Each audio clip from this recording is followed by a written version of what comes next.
On Wednesday, President Obama spoke at a Baltimore mosque. He condemned biased media coverage and right-wing rhetoric that he says fuels Islamophobia across the country. Many only hear about Muslims and Islam from the news after an act of terrorism or in distorted media portrayals in TV or film, all of which gives this hugely distorted impression. And since 9/11, but more recently since the attacks in Paris and San Bernardino, you've seen too often people conflating the horrific acts of terrorism with the beliefs of an entire faith. And of course, recently we've heard inexcusable political rhetoric against Muslim Americans that has no place in our country. No surprise, then, that threats and harassment of Muslim Americans have surged. Here at this mosque, twice last year, threats were made against your children. Around the country, women wearing the hijab, just like Saba, have been targeted. We've seen children bullied. We've seen mosques vandalized. Sikh Americans and others who are perceived to be Muslims have been targeted as well. In his speech, his first at a mosque during his presidency, Obama noted the growing number of verbal and physical attacks on Muslims and those thought to be of Muslim descent. Now joining us to discuss this is Laila el-Haddad. She and her family are involved with the Islamic Society of Baltimore, where President Obama visited today. She's the author of several books, including Gaza Mom. Thanks so much for joining us. It's my pleasure. Thank you. So, Laila, President Obama really went further than he has before in calling out Islamophobia, addressing the media's role in creating Islamophobia, and coming to the defense of Muslims and Sikh Americans who really feel under siege during this time, especially during the presidential campaign when so many candidates have seized on fears to pander to the right wing. What was your takeaway from his speech? You know, on one hand, there's no denying it was an absolutely historic visit by a U.S. president to a mosque in this country, and obviously a mosque that we attend and many of our friends attend as well, and where my children went to school. There is no denying that it means something. It's, I know that many people say it's too little too late, and it is odd, timing wise, why it happened now and so on.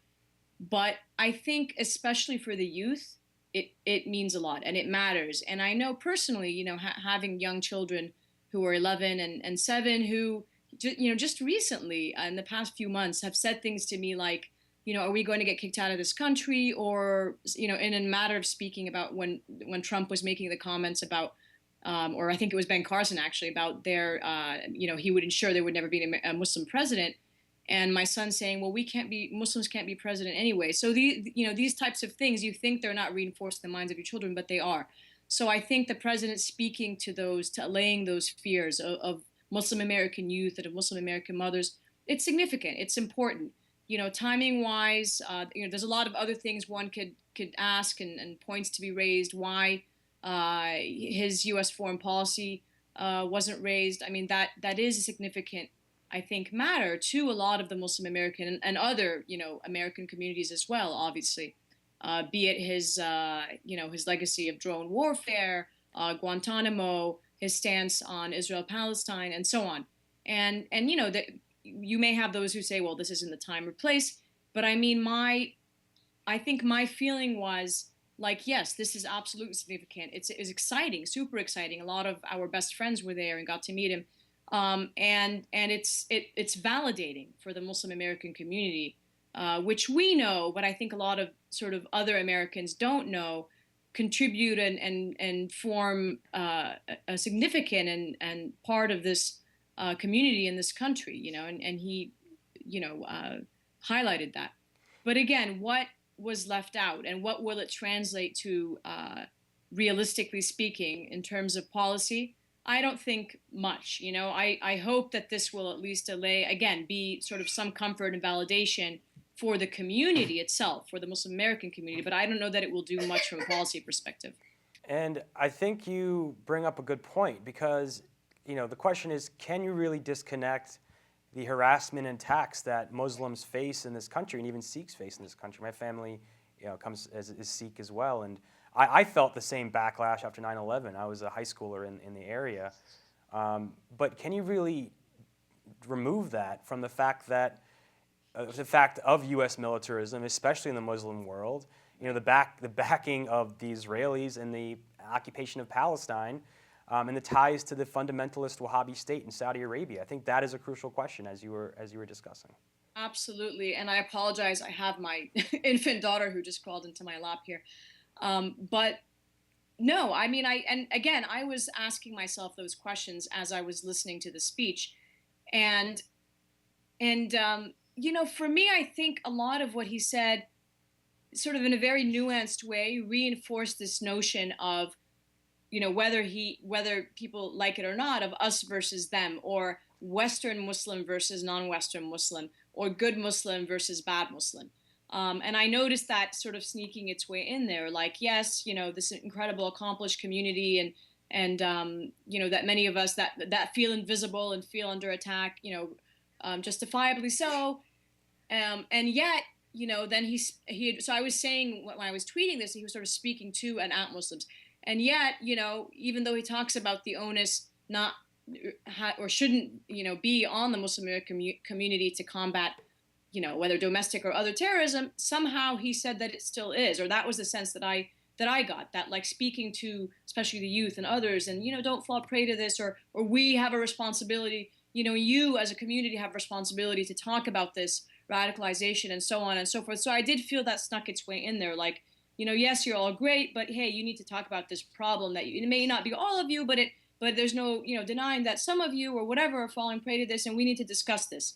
When, the statistics and figures show that radicalization happens online and not in mosques. So I found that to be a little bit disturbing, in the sense that here he was saying the opposite, or saying that you do need to address this, or trying to say, quote like verses from the Quran, which was cool and people really liked that, but then almost using that to be able to say, yes, and this is what your own holy book says that you should, and so therefore you should use that, and be wary about what's happening. And so I don't know, it was a mixed bag for sure. And then why did he throw in anti-Semitism in France? I have no idea. It was just kind of, all over the place.